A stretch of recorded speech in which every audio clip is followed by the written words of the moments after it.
Lieutenant governor Manoj Sinha ने गांदरबल के तुलमुला का दौरा किया और माता खीर भवानी के मंदिर में पूजा पाठ की। एलजी के साथ चीफ सेक्रेटरी और डिविजनल कमिश्नर कश्मीर के अलावा पंचायत राज इदारे के कुछ मेंबरान ने पीएम पैकेज के मुलाजमीन से बातचीत की, जिन्होंने उन्हें मुख्तलिफ मसाइल से आगाह किया।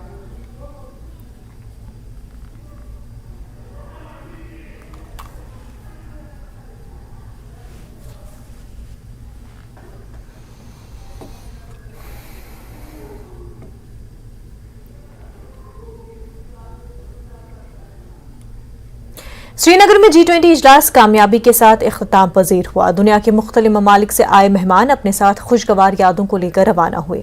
इजलास में लोगों की उम्मीदों के मुताबिक बात हुई और अब ये उम्मीद की जा सकती है कि कश्मीर में फिल्म टूरिज्म के दोबारा आगाज के साथ ही बैरून ममालिक से भारी तादाद में सयाह कश्मीर का रुख करेंगे। हमारे नुमाइंदे आबिद हुसैन ने जायजा लिया।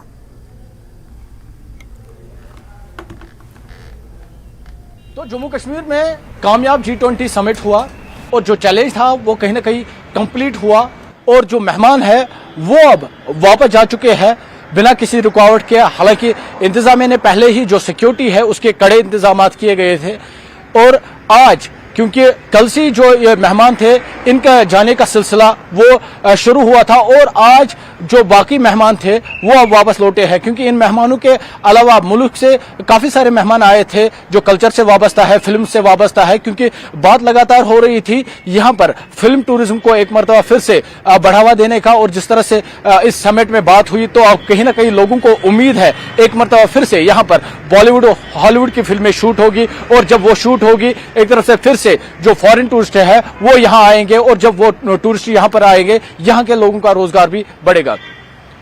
जहांगीर अजीज के साथ Abid Hussain, news 18 Srinagar. National conference ने लीडर हसनैन मसूदी का कहना है कि G20 से जो कश्मीर में हालात नॉर्मल होने का बयानिया तैयार किया जा रहा है वो गलत है।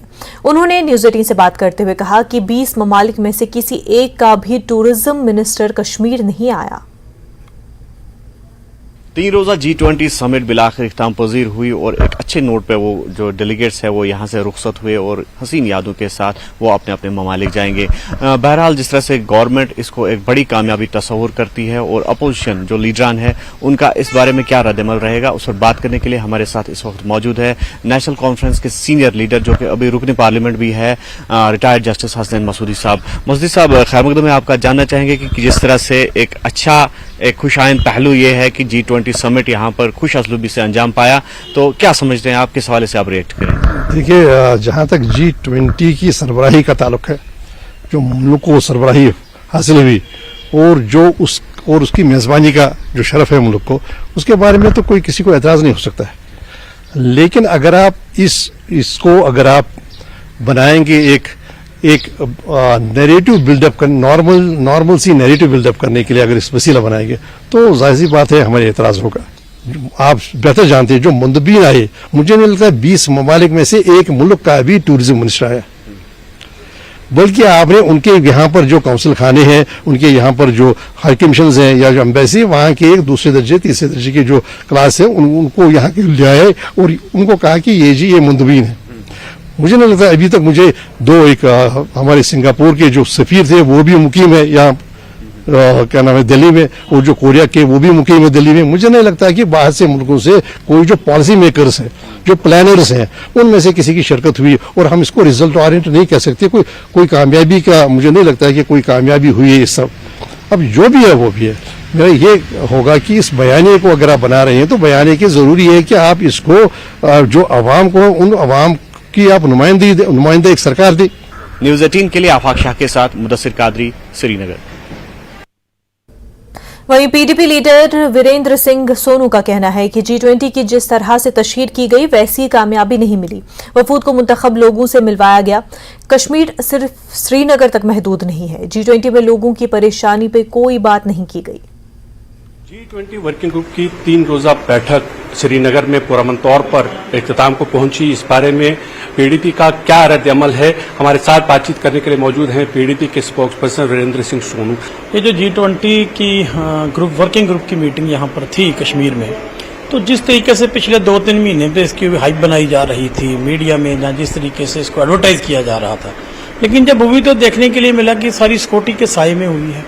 एक लास्ट मीटिंग इन्होंने गुलमर्ग में रखी थी, शायद वो सिक्योरिटी पर्पज या किसी वजह से उसको कैंसिल करके तो वो भी श्रीनगर में करनी पड़ी।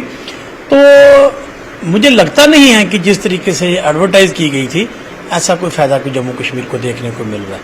इससे पहले भी यूरोपियन यूनियन के मेंबर पार्लियामेंट यहाँ पर आए थे और भी बहुत सारे डेलीगेशन आते हैं, लेकिन आम लोगों से मुलाकात नहीं है।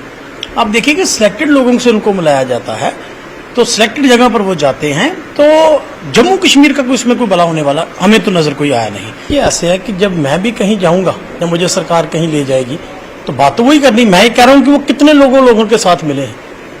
क्या कश्मीर श्रीनगर सिटी है और बाकी लोगों को कश्मीर नहीं मानते हैं? जिस तरीके से वो हाइप दी जा रही है कि यहाँ फिर भाई कश्मीर में फिल्में तो 50 साल से बनती हैं, आज भी बन रही हैं, पहले भी बनी है, तो ये कौन सी नई बात वहां होगी? लेकिन मैं ये कह रहा हूं जो लोगों की मुश्किलात है, जो लोगों की परेशानी, उसके ऊपर तो किसी ने एड्रेस किया ही नहीं।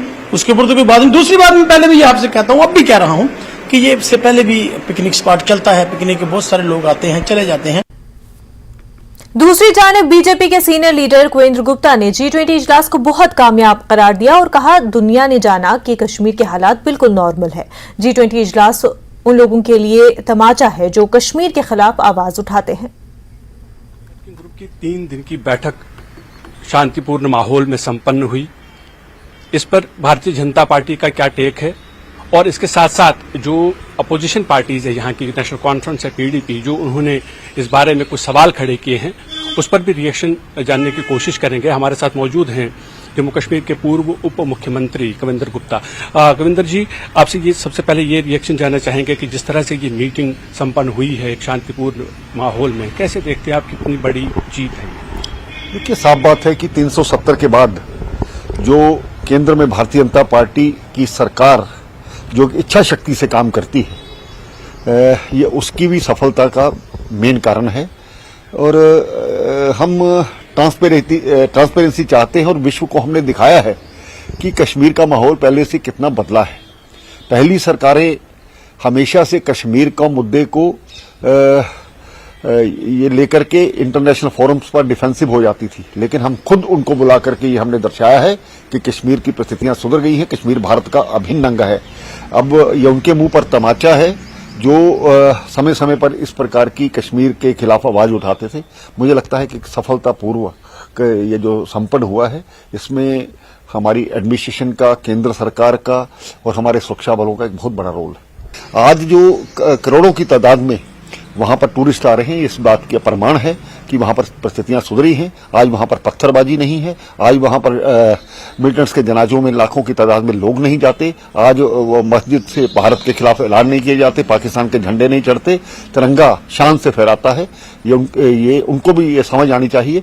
जिस दिन वो अपनी आंखें खोलेंगे तो निश्चय ही उनको भी ये पता लग जाएगा। इन लोगों ने सिर्फ कश्मीर का माहौल खराब करके रखा था, दुनिया को कश्मीर दिखाना बहुत जरूरी था। जम्मू की चिंता आप मत करिए, जम्मू में और भी बड़े सम्मेलन होंगे यहाँ पर विश्व स्तर के। फिलहाल जो इसकी जरूरत थी कश्मीर में थी। असर जो है आने वाले समय में दिखेगा और अपोजिशन पार्टियां जिस तरह के सवाल खड़े कर रही हैं वो इस पर अपनी राजनीतिक रोटियां सेकने की कोशिश में है। कैमरामैन सतपाल श्रीवास्तव के साथ मनोज कौल, न्यूज 18 जम्मू।